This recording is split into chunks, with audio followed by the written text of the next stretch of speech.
ایک بات جو آپ سے شیئر کرنا چاہتا ہوں، جس کا تعلق خالصتاً ہم کہہ سکتے ہیں کہ حیا، شرم اور اخلاقیات سے اس کا بڑا گہرا تعلق ہے۔ بیٹے کو یا شوہر کو گھر میں دیر ہو رہی ہوتی ہے یا کوئی اس طرح کا ایشو ہوتا ہے تو یہ عموماً اپنے دوستوں سے اس طرح کہتے ہیں، اور گھر جاؤں گا نا بڑی مارت پڑے گی یار، یا بیوی کے تعلق سے کہتے ہیں بھائی بڑی کلاس ہوگی یار، بڑا مطلب کہ یار سننی پڑے گی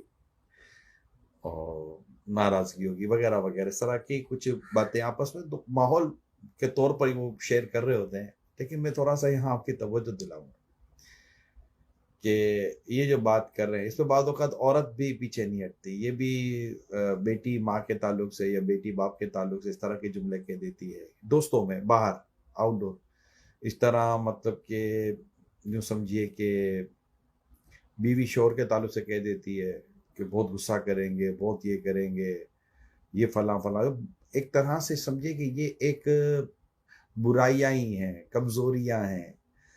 اب یہ بتائے کہ اگر مثال کے طور پر ایسا ہی ہے، اگر ماں کو، امی کو، والد کو، شوہر کو یا بیوی کو یہ پتہ چلے کہ میرے پیچھے فلاں نے یہ بات میرے بارے میں کی ہے تو ڈیفینیٹلی اس کو اچھا نہیں لگے گا۔ یہ ایک طرح سے کمزوری ہے، برائی ہے، کوئی خوبی تو ہے نہیں ہے۔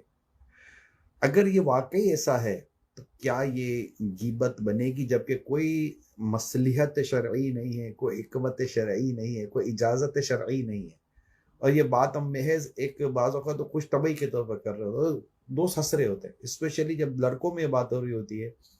تو وہ اپنی بیوی کے بارے میں کہہ رہا ہوتا ہے، ارے بھائی خوب کلاس لے گی۔ بھائی آپ کیسے شوہر ہیں؟ آپ ایک پرائے مردوں کے سامنے آپ اپنی بیوی کا تذکرہ کیوں کر رہے ہیں؟ اور اگر ایسا نہیں ہے، آپ کے بیک گراؤنڈ میں، فیملی میں ایسا کچھ نہیں ہے، خالی ایسے ہی آپ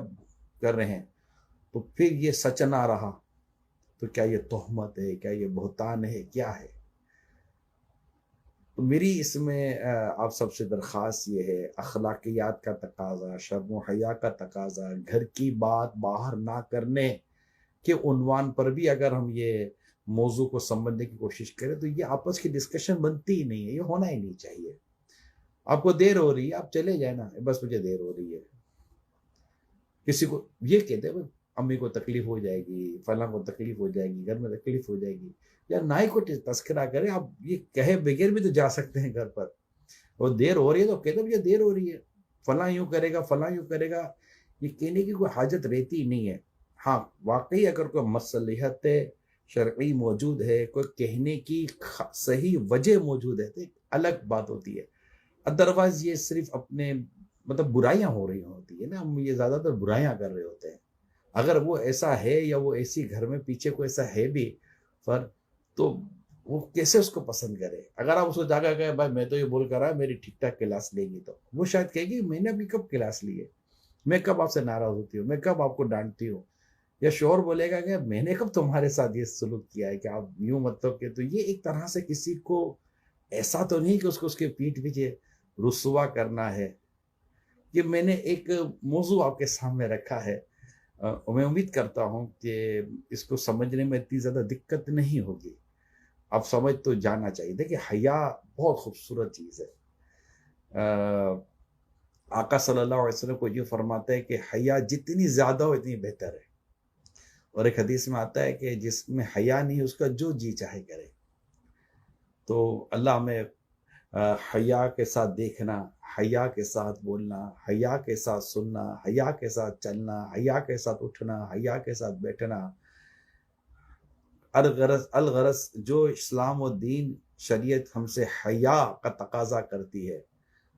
ان سب حیا کے تقاضوں کو پورا کرنا۔ اس کے لیے امیل سنت کا ایک رسالہ ہے با حیا نوجوان، میں مشورہ دوں گا آپ کو یہ رسالہ ضرور پڑھ لیں، اس میں حیا کی تعریف، اس کے تعلق سے بہت کچھ خوبصورت سی باتیں لکھی ہوئی ہیں، اور ایک کانسیپٹ کلیئر ہوگا کہ حیا ہے کیا اور ہمیں کس طرح حیا اختیار کرنی چاہیے، حیا کے فائدے کیا اور حیا نہ ہونے کے نقصانات کیا کیا ہیں۔ اللہ عمل کرنے کی توفیق عطا فرمائے۔